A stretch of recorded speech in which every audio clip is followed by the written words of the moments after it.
Hello everyone.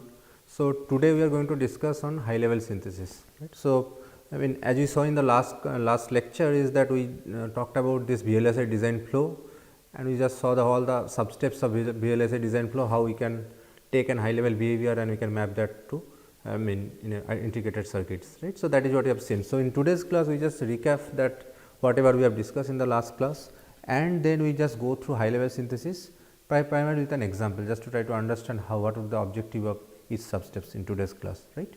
So, if as you seen in the last class is VLSI design flow is consist of several sub steps like high level synthesis, logic synthesis, physical synthesis, then fabrication, packaging and testing, right. So, and you can think about the actual thing start from that English language system specification, then we generate that C++ code from that manually, primarily manually, that part is not automated. And then we do high level synthesis to generate register transfer level designs from C++ code, and then we do logic synthesis to generate gate level designs, and then physical synthesis to generate transistor level designs or the physical layout, and then we do fabrication and packaging to get the integrated circuits, right. And what is the objective of these cycles is we try to design as abstract level as possible, right. So, that we can design in quick time, and we rely on the tools, CAD tool, computer aided design tools, or EDA tools, electronic design automation tools, to generate the next detailed level, right. That is the overall objective. So, that we can generate a big circuit in quick time.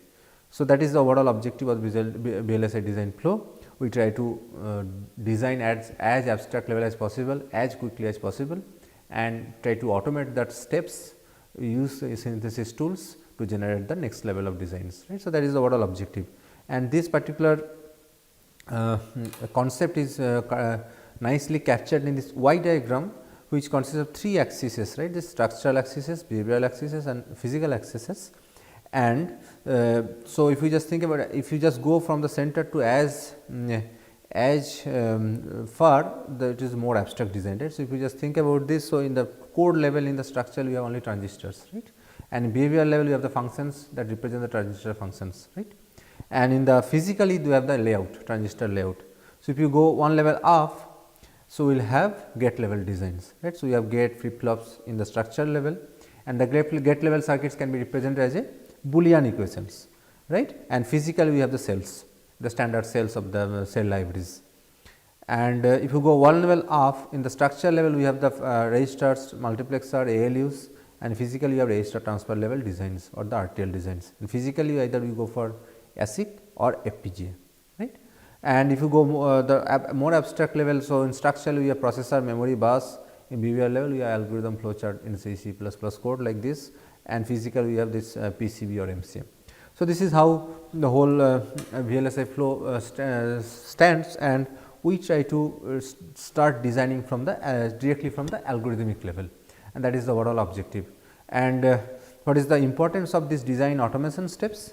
The first thing is this sorter design cycle. As I mentioned, if you start designing, suppose you take an example of say sorting algorithm, right, and you just try to implement a bubble sort. So, if you write that bubble sort in C, it will just hardly 4 or 5 lines of code, right. But if you now think about I want to design the bubble sort in RTL level, now you have to consider all these registers, multiplexers, adder, subtractor, comparator, clocks, reset, everything. So, the bubble sort algorithm in RTL may be 100 lines of code, right.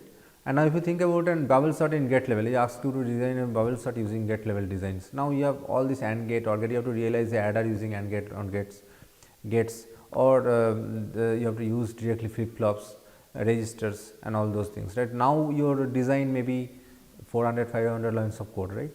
And now, if you think about I ask you to design a bubble sort in transistor level, which is maybe 1000 lines or 2000 lines of code. So, that actually give you the idea, right. If you just write a bubble sort, if you hardly 5 minutes you can write a bubble sort algorithm, and you can use high level synthesis tool, logic synthesis tool, and this to generate a gate level design or RTL level designs, or say transistor level design directly from using these tools. So, that is basically give you the sorter design cycle. So, that is the one of the important aspect of this. So, the next is the design space exploration. Again, if I ask you to implement a bubble sort, there will be more options in the hardware, right. So, for example, if you try to execute the whole thing in 4 clock, you might need 2 adder, or if I want to execute the whole things in say 6 clock, you might need only 1 adder or 2 adder, right. So, then you are using less resource, or there is a trade off between time versus the resource, and there are a lot of possibilities, right. In some cases it is okay to design everything in say 4 clocks instead of 6 clocks, or in some time you need to execute everything in say in 4 clocks instead of 6 clocks. So, based on your design parameters, you have a lot of options, right. So, basically you should always explore this design space, the possibilities to get the best result out of it. So, that is also possible through design automation, because it is automated technique, you do not have to design everything from scratch, right. And also the next possibility is the fewer errors in the design, because you just think of have to write a gate level design consists of 4000 5000 line of code, and you have to handle all clocks, all resets, everything. So, there is a high chance that you make some mistakes somewhere. So, you have to be very careful, I mean of not making many mistake in the design. But if you just think about a bubble sort, it is hardly 4-5 lines of code. So, you can easily write that easily, and there is a chances of errors is minimum or less compared to if you just design that in RTL or in gate level.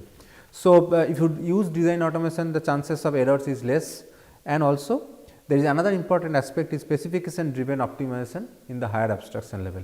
So, what is that? So, it's basically it is if I ask you to RTL design, so writing 4 variations of say bubble sort is will time consuming, right. But if I ask you, so you design one bubble sort just to give minimum in it is the fastest RTL which compute the whole thing in minimum possible time, right. Or I ask you to design another bubble sort which use least number of or the least number of resources. So, we have your abstraction goal or the design optimization goal may be different, and based on your goal, the RTL or the gate level design that you are going to get will be different, right. So, again you can have a high level code, you can always try do these things using synthesis tool, right. So, because you have a high level, it takes very less time to design an algorithm. So, again if you just use this automation tool, design automation tool, so the specification driven optimization easier, right. So, that is another advantage. So, this is why we mean most all the India industry or the semiconductors rely on this all synthesis tools, I mean provided by all these CAD companies, right. So, that is the overall objective. So, in today what we are going to talk about is high level synthesis, the first step. So, from that C++ high level behavior, from C++ we are going to generate the RTL and how. So, what we are going to do today, instead of discussing all the sub steps, algorithm behind that, and what is the logic going on behind, and complexities of those algorithms, we are not going to detail of that thing, right. If you just ask, I mean as a layman, if I ask you to write and ask you how you can convert a bubble sort algorithm to a RTL design, how you can do that, what will be our steps, or what are the common way to do that things, right. What are the steps we should follow, that we are going to discuss today, and in next class we are going to discuss more on how we can automate those processes, what are the algorithm going behind that, right. So, that we are going to discuss in the tomorrow's class, but today we primarily discuss on how manually or what were the steps that we should follow to convert a C code to a RTL design, right. So, as I mentioned, high level synthesis is basically, I mean converting a high level behavior which might be written in C to an RTL design. So, that you can see in the left hand side, this code has a while loop, and we have certain kind of operations in that, and we are doing in a loop, and then we produce some output x, y, u and something like this, right. So, this is something a behavior and is kind of C. In the right hand side, after high level synthesis, we will get a register transfer level design which consists of a data path and a controller. So, data path will execute these operations in the hardware, right. So, data path is there to execute these operations, and controller is there to control the execution operations in the data path. So, finally, we are going to generate this kind of circuit from this, and we are going to discuss now how we can do this step by step, right. So, high level synthesis consists of several sub steps: pre-processing, scheduling, allocation, binding, and data path and controller design, right. So, we are going to discuss all those things now, right. So, what is pre-processing? So, in pre-processing, what we does, we try to represent that C code in some intermediate form, CDFG, we calculate the data dependency inside that, we do some analysis, we apply certain compiler optimization on that to generate some optimized version of the intermediate code through which we can do. And then what we do? So, that is what is shown in this diagram. So, we start from a high level C code, we do pre-processing, we get a control CDFG control and data flow graph, and then what we do? We do the scheduling. So, in scheduling is what is that? So, we have multiple operations there, right. So, we cannot execute everything in one clock. So, we have to assign time step to the operation, or we have to decide which operation we are going to execute in which time step. That is something scheduling, right. So, that is what we are going to do next, and then we try to map those variable to the registers in the hardware, and we try to map the adder function units, adder multiplier to the function units of this into the hardware. So, that is called allocation and binding. So, after allocation and binding, we will get to know what are the variable will map to which registers, which of the operator is going to map to which function units, right. And once we are done that, we try to generate the data path. The data path is what we have, as I mentioned, the data path consists of the function units, we have registers and the interconnection component like multiplexer, demultiplexer and the interconnection between them. So, we try to generate such kind of data path out of this information. So, which we are going to execute these operations, right. And then next, once we decide about this, we have to control the operations data flow in the controller in the data path, right, and that will be controlled by the controller. We will discuss more on those in subsequent in this class. And finally, we are going to generate this, which is consist of a data path and a controller, and this controller every signal generates some control signal to the data path to execute certain operations, and after the operation it generates some data path gives some status signal to the controller. Based on that, it decide the next state. Okay, so, this is the overall flow. So, we will discuss those sub steps with an example. So, what we are going to take is a second order differential equation solver, which is very common is widely used example for any CAD courses. We will take this example and we try to see how we can generate an equivalent hardware out of this behavior, right. If you look into this behavior, it has some 5 inputs x, dx, u, a and y. Y should be here, so y is also here, and we have output is y, okay. And in there is a while loop. In the while loop, we are going to execute when we do certain operations until x less than y, and then finally, here we are going to generate output, right. So, this is the overall algorithm, and we are going to discuss here how we can generate a hardware that is going to execute this behavior, right. So, now we will, instead of going into detail of these steps that we just learned, what we are going to discuss what is the immediate step that we should do, right. So, if you look into this behavior, first thing will come to your mind is that there is a while loop, right, and there are big operations, right. We cannot execute all these things in a single clock. Then what will happen? So, if you want to execute the whole operations in a single clock, the problem will happen is that you have to execute these 3 multiplier in a same cycle, then these 2 subtraction, there are 5 operations in a chain. So, your design will not have a good speed, right? Your clock that you are going to achieve through this design will maybe hardly some kilohertz or something, right. And also that there is a loop around this. Again, then this loop I do not know how many times it will execute, right, depends on this x and y value. So, again I do not know how many times I have to do this whole thing. So, how do you decide that I have how many clock I have to do these things, right. So, this is all these things are not possible to do, decide from this behavior. So, what we have to do, first thing we have to extract the what are the inputs of this behavior. So, that we already know these are the, and you have to read. So, when you have a hardware, we need to know we have to read these values, right, through some port, hardware port.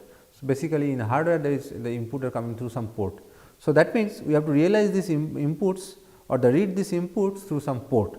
So, that is what is these operations, right, that we have to read, suppose, and the number of port in the hardware is limited. So, we have to decide how many port we are going to use for this design, and say for this 5 reads I have decided to use 3 ports, say.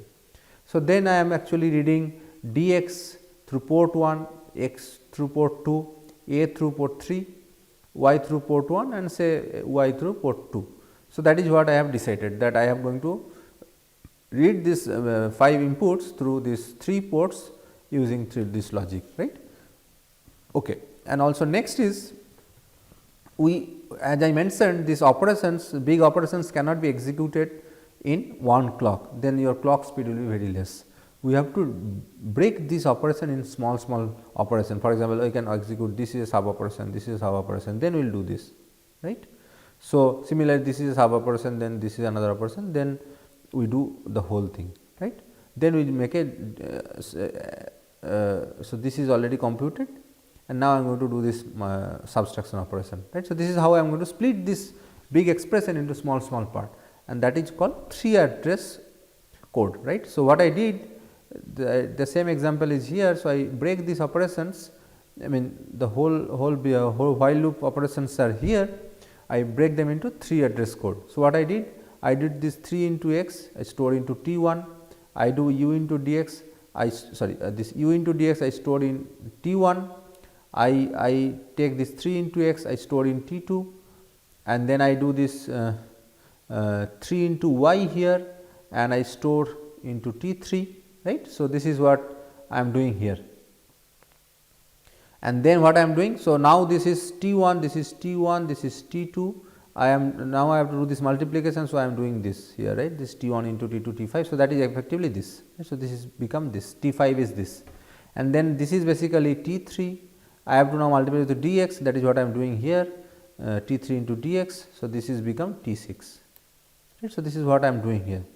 So, I am breaking this big expression into 3 address operations. So, similarly, if you just see, if I break this operation, I am going to get this 11 operations out of this while loop, right, and I have to also execute this x less than s. So, that is also there. So, this is what I have done to break these big operations into small 3 address code, so that I can execute these operations in some function unit in the hardware, and we can achieve greater clock speed, right. So, this is what is that called breaking these operations into big operations into smaller operations.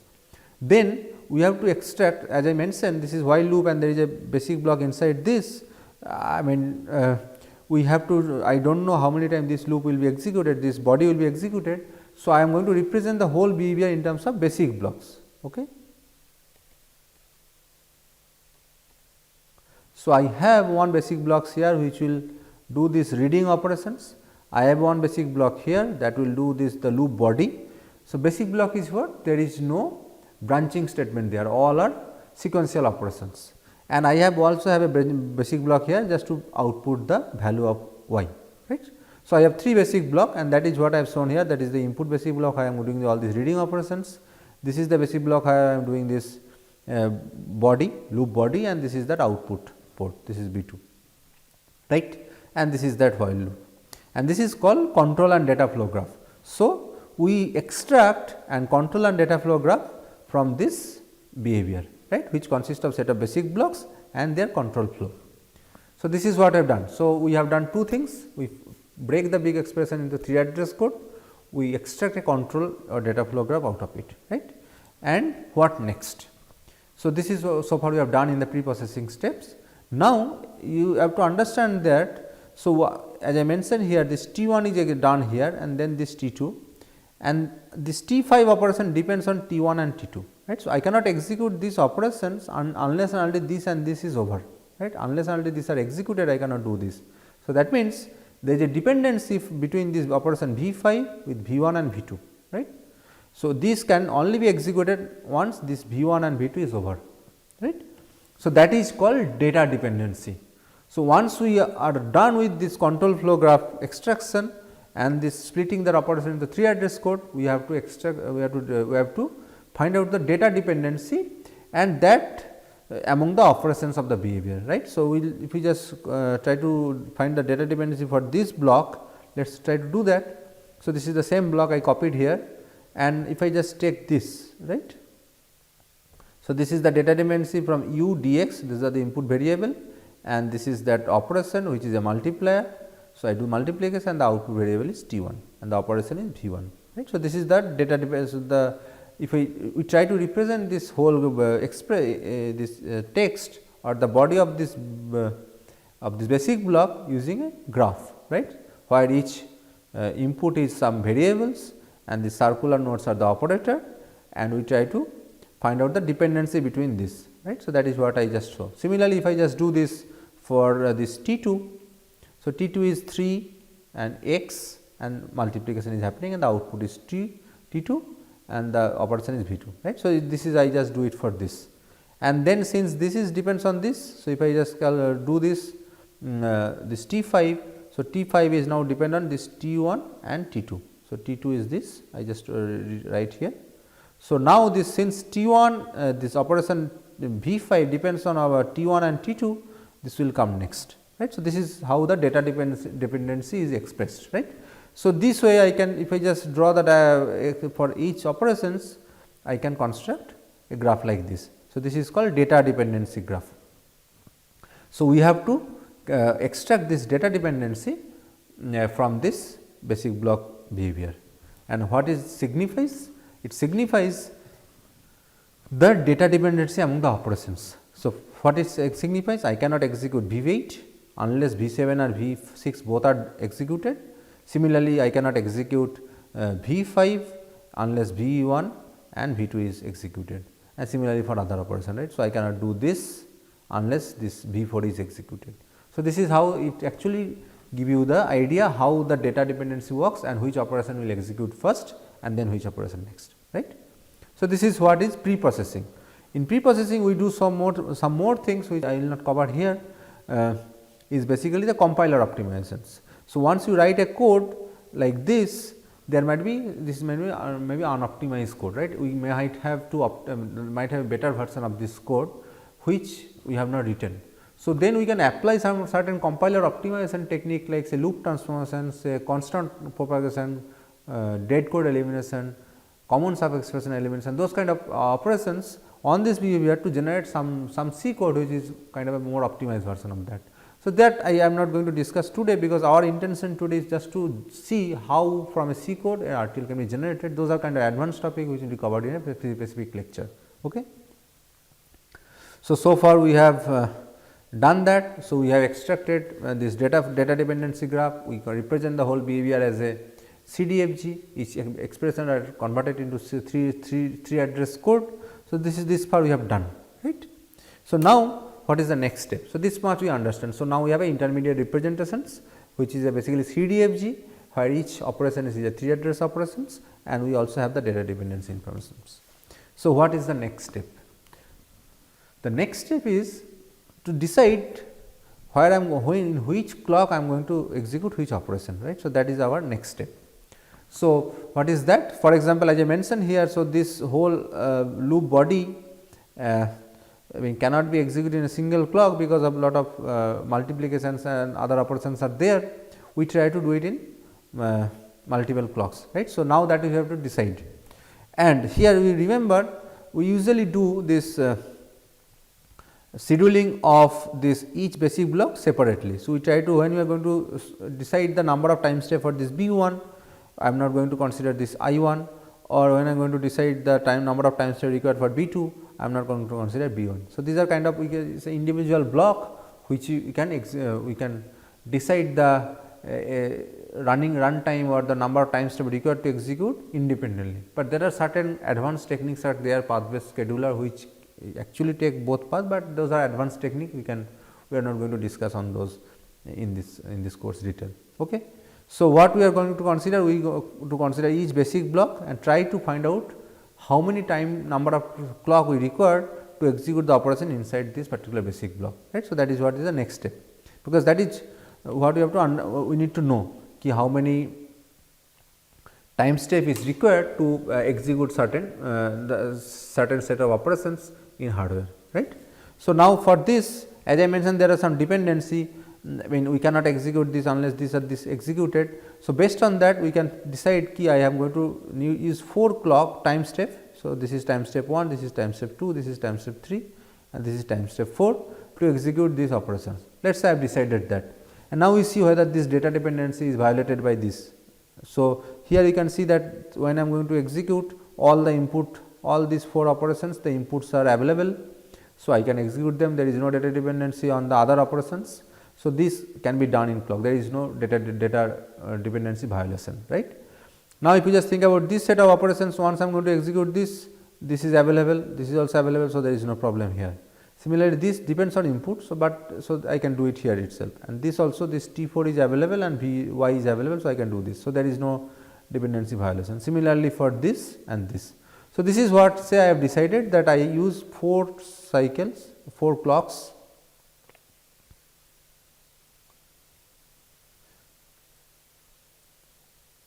right, or 4 time step, right, 4 time step to execute this 11 operations. So, in this behavior as I saw there are 11 operations. I am going to use only 4 cycle to execute all 11 operations, right. So, this is what I have decided. So, this is what is called scheduling, assigning time step to the operations. So, I am assigning time step 1 to these operations, I am assigning time step to these operations, I am assigning time step 2 to these operations and time step 4 to these two operations, right. So, this is what is called scheduling, and this is our immediate next step, because once we have a behavior it is untimed, there is no time assigned this, there is no information ki how many clock cycle you require to execute that we have to decide first ki how many clock cycle I am going to use here to execute that particular set of operations. So, that is what is called scheduling, right. So, this is done. So, what is the next step? So, so this is the schedule information, and now we have to think about of the hardware. So, we have done with that ki how many clock cycle is required or how many time step is required, that is already done, and now we have to decide how many register we are going to use, or say how many functional unit we are going to use in the hardware, right. So, the obvious immediate solution is that I can store each variable in each register, right, that is that we can do. Similarly, I can use a separate function unit for each operator. So, that is the worst possible case, right, but the number of operator is huge and they will not be reused, right. So, that is not the purpose of hardware, right. In hardware you try to use each operator in try to reuse them as much as possible.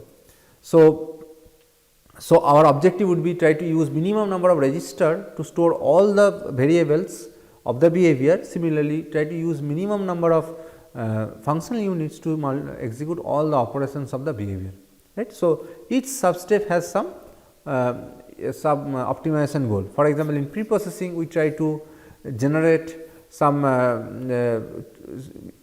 data dependency graph where the length of the dependency graph is less, right. So, that is goal, and because for that we use several compiler optimization technique to reduce that. In scheduling, what is the objective? The objective is try to generate some try to schedule all the operations in minimum number of time step. The objective is try to reduce the number of time step as much as possible. We might have some other goals that we are going to discuss later, but primarily try to execute all the operations in as less as clock possible, right. And then we go to this register allocation binding and functional allocation and binding, where you try to use minimum number of register to store all the variable of the behavior. We try to use minimum number of function unit to execute all the operations of the behavior, right. Now, the question is how we can do that manually, right. So, intuitively how we can do that. So, let us see this example. So, in this example we have seen this is we use 4 time step to execute this behavior, 4 time step, and now we try to, the objective is here try to share some register to store multiple variables. So, how many variables are here? We have this all these input variables, and we have also this in temporary variable, because we have introduced so many temporary variables, this T1, T2, T3 and this. So, we have total let us see. So, 15 variables are there. So, there are 15 variables in this behavior in this particular code, and then so what we have just to recap this. So, what we have done, we just do the scheduling for this basic block 1, right.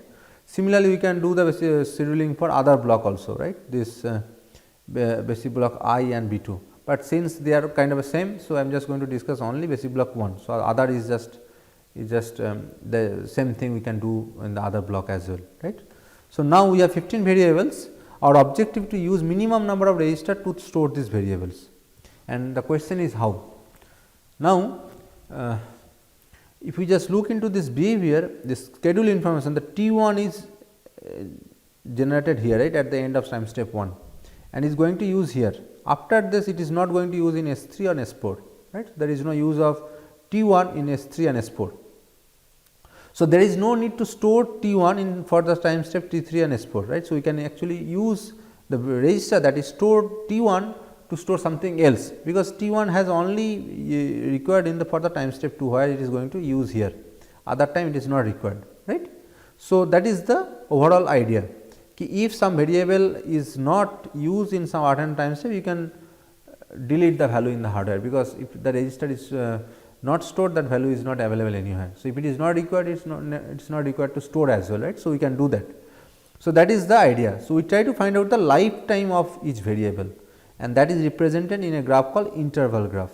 So, as I mentioned, for T1, it is just defined at the end of S1 and it will be available from S2, right. So, the lifetime of T1 is only in S2, right. It is only used in time step 1. After that, it is never used.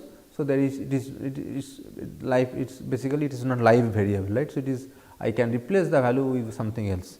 Similarly, for T2 also the lifetime is S2.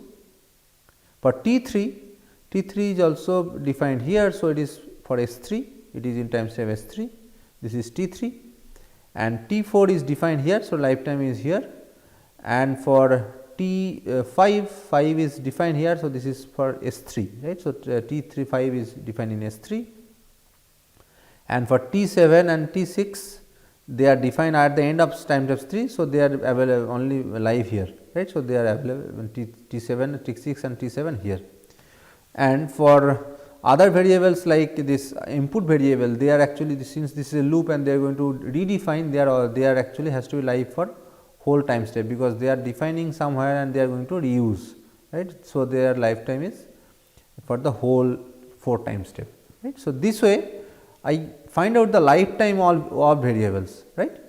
Now, what we can do if, so lifetime means where I have the use of that particular variable, and I have to store that data for that time at least. Other places I may or may not, but that is there, this must to store that value, right.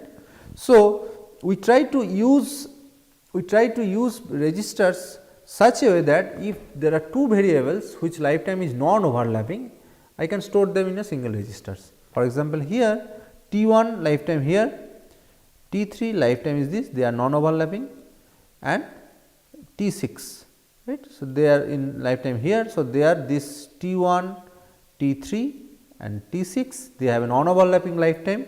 I am going to club them into a single register, and that is not violate any problem, they are not going to problem in the hardware, because they whenever their data is used, that time that data is stored in that particular register.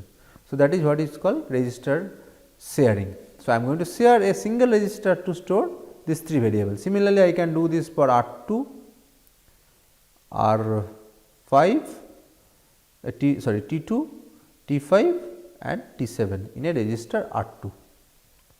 So, other than there is no other possibility, because all are overlapping. So, they need a dedicated register, all these variables need dedicated register. So, that is what I have done here.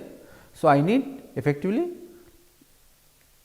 11 register here, right. So, I need 11 register here for 15 variables. So, I have some saving, 4 register I have shared. So, you can think of this as a small example, but if you have big examples, there are hundreds of thousands of variables, then maybe the register sharing may be much more. So, that is our next goal, that I try to map those registers, because finally, I have to execute everything in the hardware and there is no variable, there only I have the registers. So, you have to map those variables into these registers. Now, if you think about the array in actual design, those has to be mapped into memory, RAM or ROM in the design. So, that is also another way of doing this. So, you have to think of the size of the array, and then you have to decide which particular array is going to map into which RAM, or whether it is going to map RAM or not. That is also decided by the use pattern. If it is only read only array, then it can be mapped to ROM, right. If it is read and write both are happening, then it is going to map into RAM. So, that is also similar way, but as far as our example concerned, I have only registers, I have only variables. So, I can map them to registers of the hardware. So, this is also done. So, this is the step called register allocation and binding. So, the next step is similarly the functional unit allocation and binding, and here in hardware you have to remember that the unit that is going to do multiplier, that is dedicated for multiplication operations, right. Similarly, the operation that is going to do addition, that is dedicated for addition. Maybe addition and subtraction can be done by the same operator, but multiplier addition can be a separate function unit. So, here when register is a unique type of thing. So, all variables will map to register, but here multiplier is going to map to the function unit, which is multiplier function unit, and the addition is going to map into the function unit, which is type of adder, right. So, we have to do this mapping for each type of operator. So, what I have done here is an example for our running example, how to do it for multiplier, right. So, again the concept is little bit same the way we do the register allocation and binding. So, if two operations are running in the same time step, right, for example, these two multipliers. So, I am going to do only for multiplier, other operations are not there. So, these two are in the same clock. So, same multiplier cannot be used for them, right. I have to use different multiplier for these two multiplier, or I would say there are 3 multiplier here. So, these 3 cannot be done in using same multiplier. So, I need at least 3 multiplier to execute these 3. So, I am going to represent their span or the use span for each variable in a interval diagram, in interval graph, where I have this time step S1, S2, S3 and S4. I am going to write a bar in particular time step where this particular operations is executed. For example, V1 executed here. So, I put a M1 here, this bar here for V1, V2 is also executed in time step 1. So, I put V2 for V2, and then I put this for V4 bar in S1. So, these are the things done in for time step 1. Time step 2, I have 2 multiplication operation V5 and V3, this is V3, this is V3 and this is V5, and in time step 3, I have one multiplication which is V6, right. So, this is V6, and in time step 4 there is no multiplication. So, this is the interval graph for the from the usage of the multiplier this, right. Now, again the same concept, if their usage is overlapping, I cannot use a single multiplier to do that do this particular multiplier operations in the same time. So, we need different multiplier, but if they are used in different time step, I can use the same multiplier, right. For example, here I can use the same multiplier to do this, this two, even I can do this, but for some reason I decided this I am going to do V1 and V5 in multiplier 1, right. So, this is for multiplier 1, I am going to do this V1 and V5. Similarly, I am going to do this V2 and V3 in multiplier 2, and in multiplier 3 I am going to use this V4 and V6, right. As I mentioned, for this, since there are 3 multiplier in parallel, I need at least 3 multiplier, but this mapping can be different. I could have done V1 and V6 together, even in fact I can do V1, V3 and V6 also in the same multiplier, but I just decided one of them, right. So, these are all possibilities, but you can choose one of them. So, I have decided this. So, this is called function unit allocation binding for multiplier. Similarly, I can do the same thing for adder, and I have assumed that addition and subtraction is done by a single function unit called adder, and you can see there are 4 adders here. This is 1, this is 1, this is 1 subtractor, and these are all adder or subtractor type. So, there are 4, but they are all in different clock step, right, in time step. So, these are all in. So, this is V10, this is V9, this is V7 and this is V8. So, I have done this in different clock step. Since they are non-overlapping, I can use a single adder or subtractor to execute all these 4 operations. So, I need only one subtractor or adder to execute this all 4 addition or subtraction operation in the behavior in the hardware. So, at the end what I have received? So, I got 3 multiplier, 1 adder, and similarly for comparator I need 1, because I have one comparator operator and this single operation I need a comparator. So, I got 1 comparator. So, I need 3 multiplier, 1 adder, 3 multiplier, 1 adder and 1 comparator, total 5 to execute all these 11 operations, right. So, 11 operations are there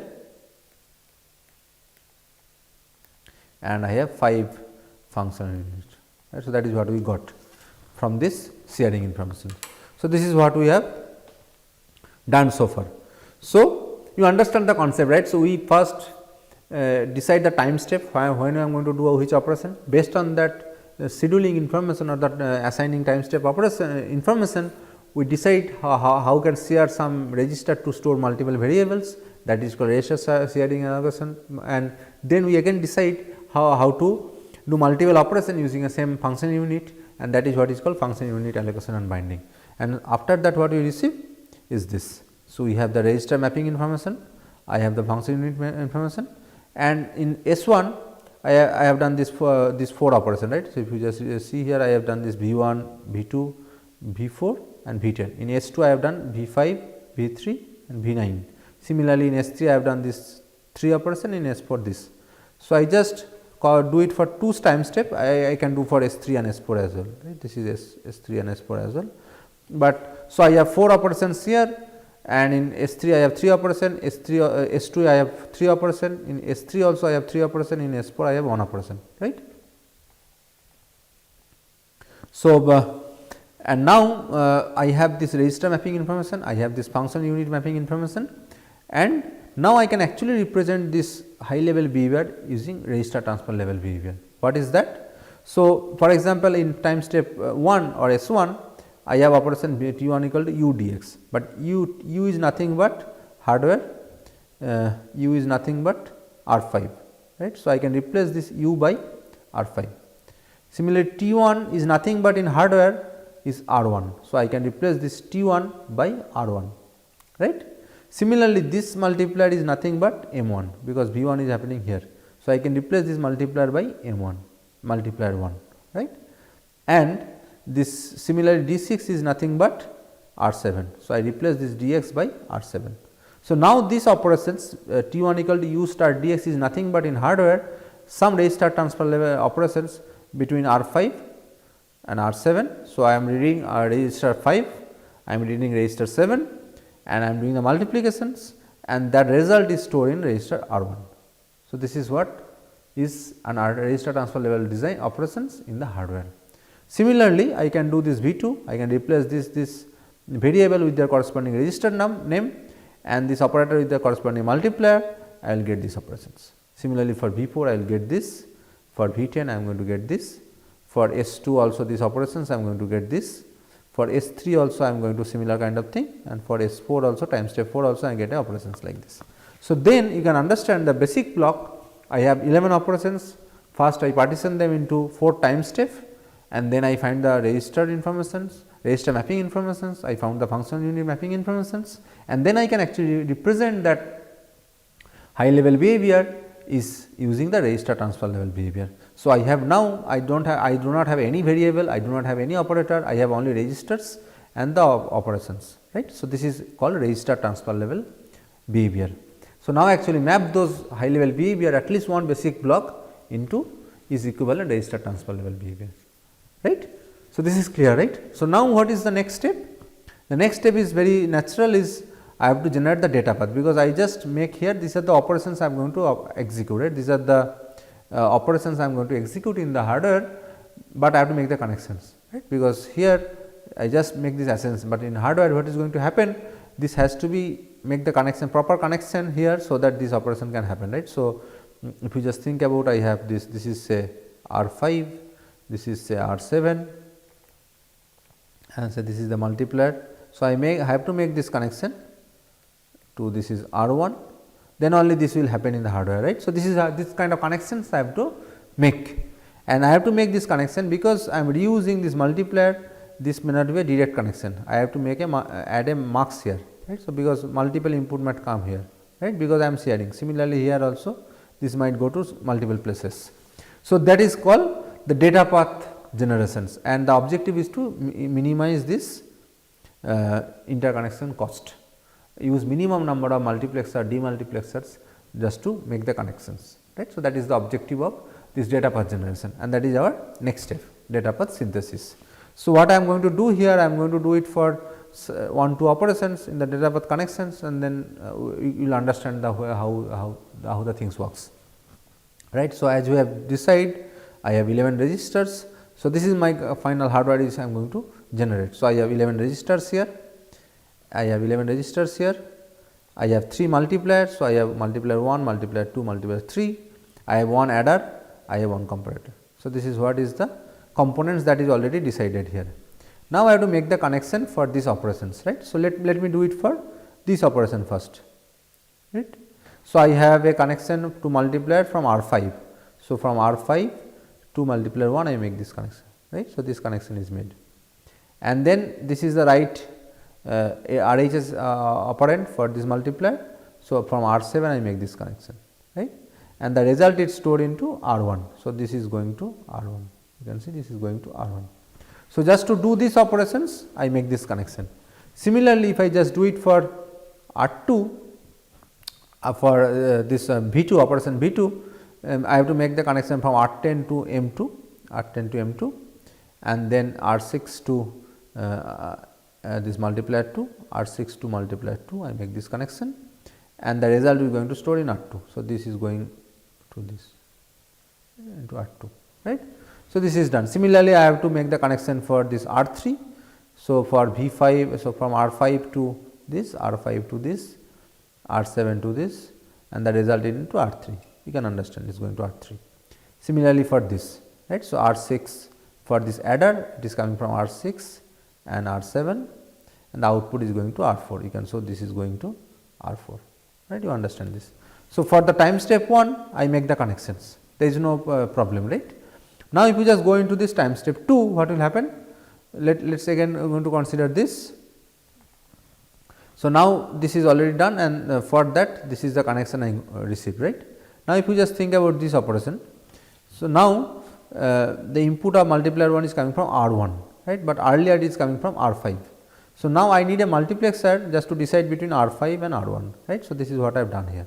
So, in the previous diagram I have only direct connection from R 5 to this, but once I consider this connection, now I have two more options, R 5 or R 1.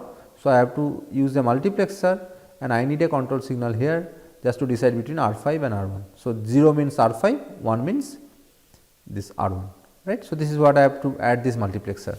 Similarly, for the right hand RHS this right operator, I have earlier R 7, now I have R 2. So, I need again a multiplexer that will choose between R 7 and R 2.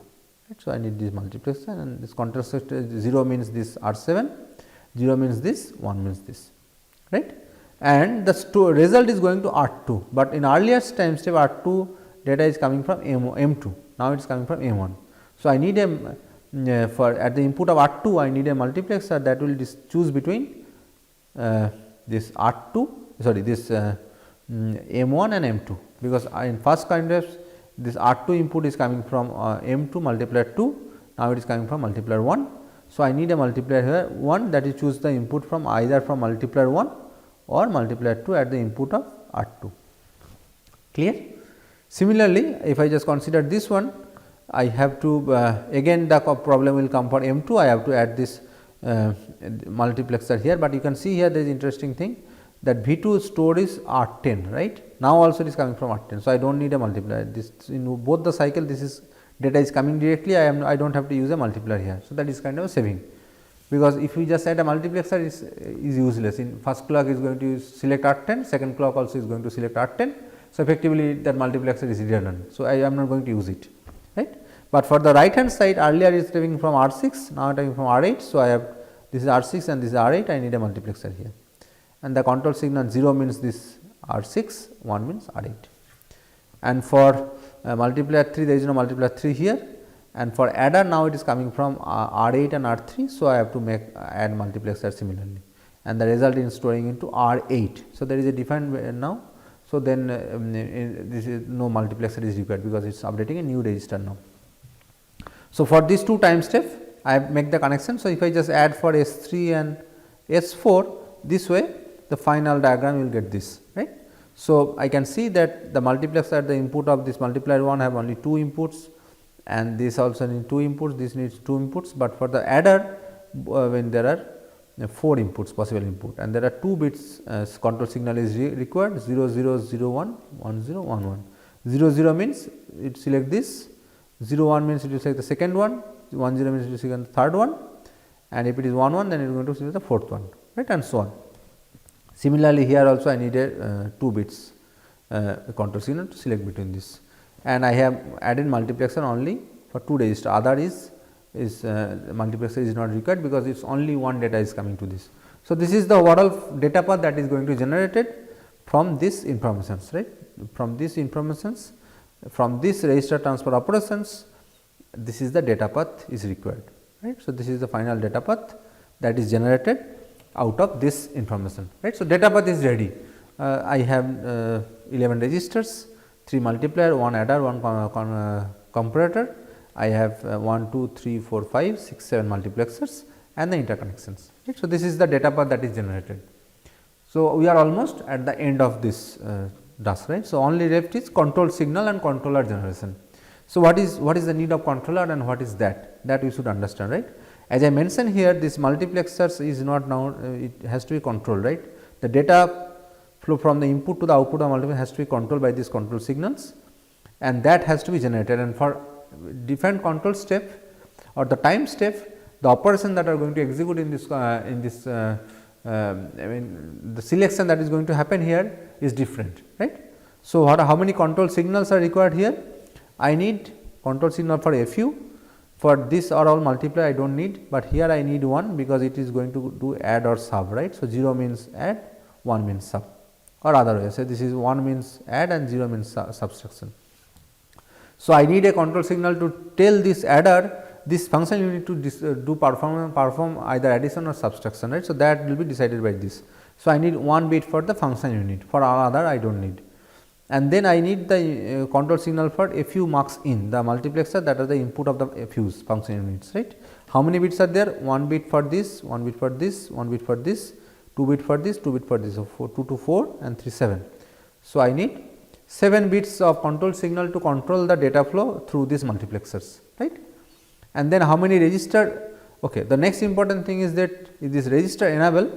So, this registers, unless you control the write to this, is going to write in every clock, and that will, so that the garbage data will be written. So, we have to control the writing on the registers, and we need the write enable signal, right. So, once the write enable signal is there, then only the register will be updated, otherwise it will hold the old value, and that is very important. Otherwise, what will happen, even if you are not doing any operations, if you do not control the writing on the registers, what will happen, it will just store some, it will update with some garbage value, and you have no clue what is happening there, right. So, that is very important. So, we need register enable signal, write enable signal for our registers, and I have 11 registers. So, I need 11 bits for that, okay. And I have 2 marks here and 2 bits. So, I need 2 bits register marks in 2 bits, right. So, this is what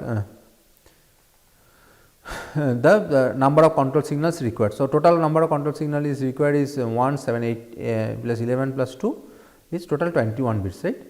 21 bits control signal is required, and that is order is this, right, and I use the color coding to decide that. And now we have to decide in time step 1 what will be the control signal, right, or the control assertion pattern for time step 1. So, as I am doing addition in the time step 1, right, I am doing addition, the function unit I decide 1, right, and the next 7 bits represent the marks input, right. As I told you that 0 means it will select this, 0 means select this. So, I am going to give 0 here, 0 here to perform this operations this, and then I have to give 0 here to select this and to perform this operation, because I am now in time step, I want to execute this operation, not this operation, right. So, based on that I am giving this 0, here also I have to give 0 0 and 0 0 to select the first one, right. So, that, so the control signal to the multiplexer is all zeros, right. And then I am writing 4 register R1, R2, R3 and R4 in the time step 1. So, this write enable signal will be 0. So, these are the next signals are the write enables, right. So, this all the 11 bits are write enable, this is R1, this is R2, this is R3, this is R4. So, this is the write enable signal for these R registers, and all other registers will not be updated. So, they will be 0, right.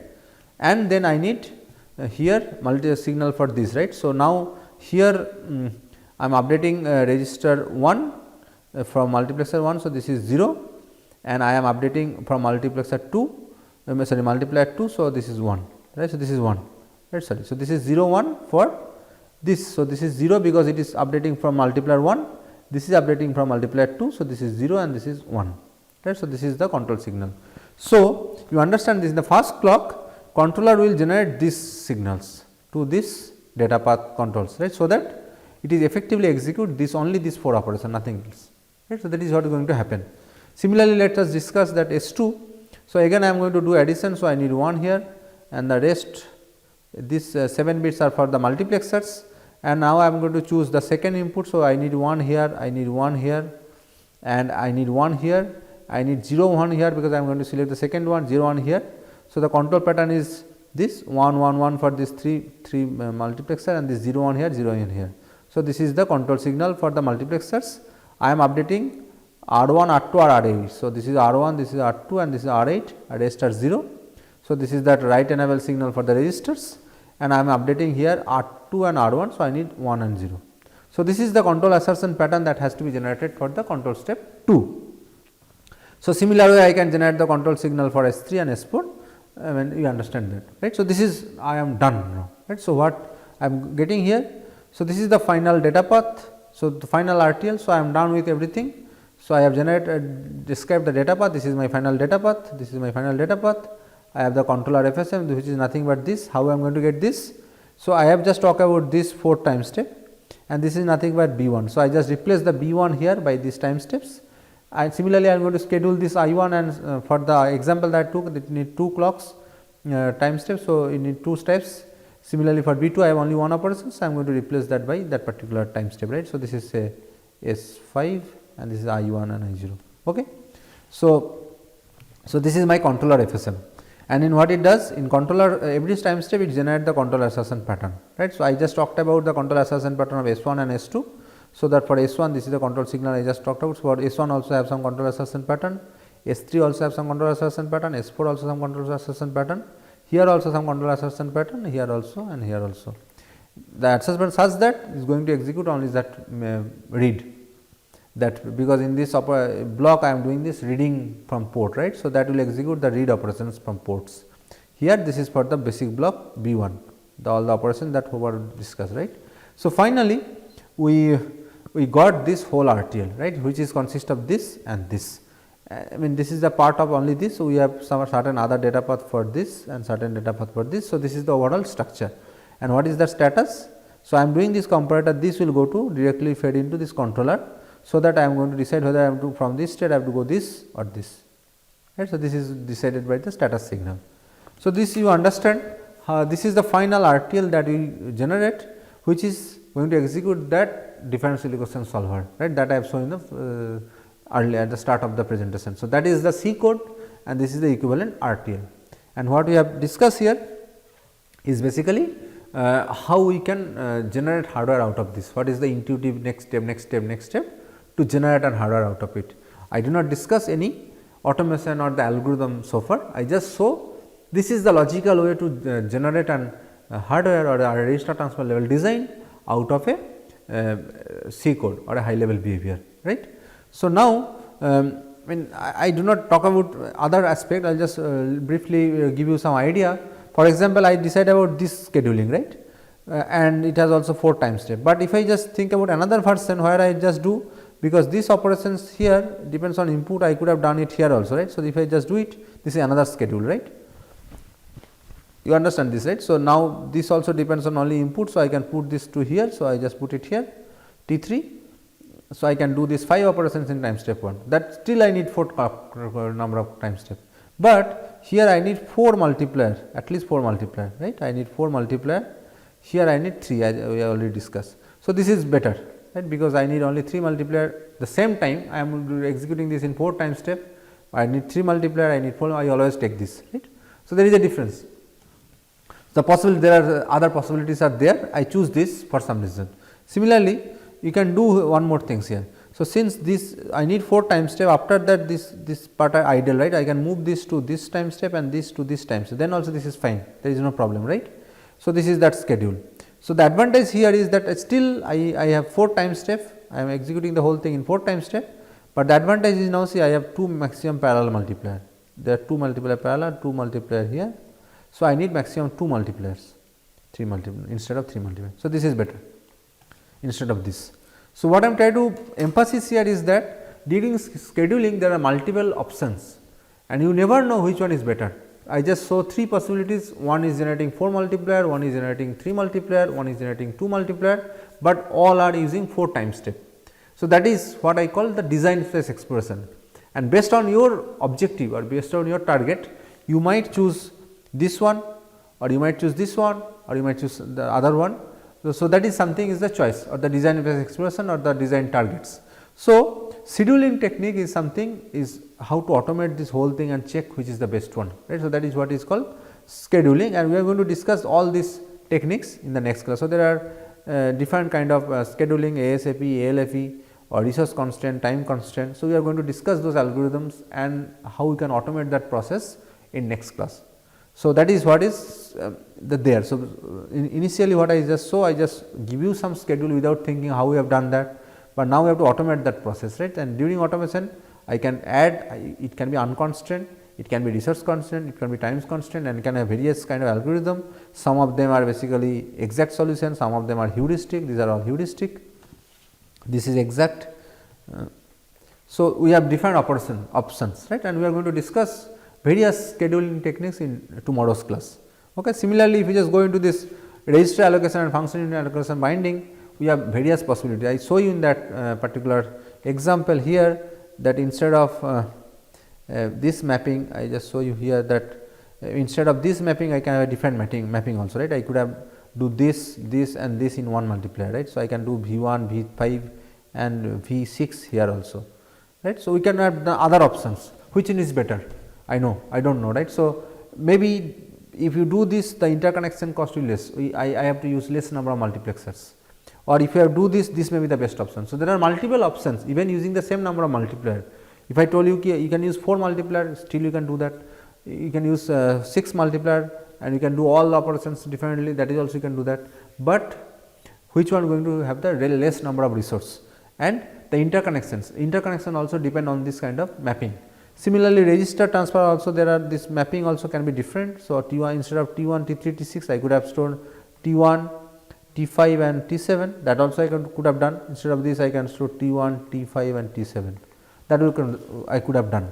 So, there are other possibilities are there. My point here is just to emphasize that point that the choice is not unique, you can have multiple choice and you never know, and all are interdependent, that if you do one kind of scheduling, the kind of register sharing you are going to generate is different, or if you do kind of register sharing or function unit sharing, the kind of interconnection that you are going to generate will be different. So, we are going to talk about those techniques, I mean and how these things are interrelated, this more detail in tomorrow's class. So, in tomorrow's class we are going to discuss more on this various scheduling techniques, how we can automate this FU allocation and binding techniques steps, and how this data path is depend on all these steps, that we are going to discuss in the next class in more detail. Thank you.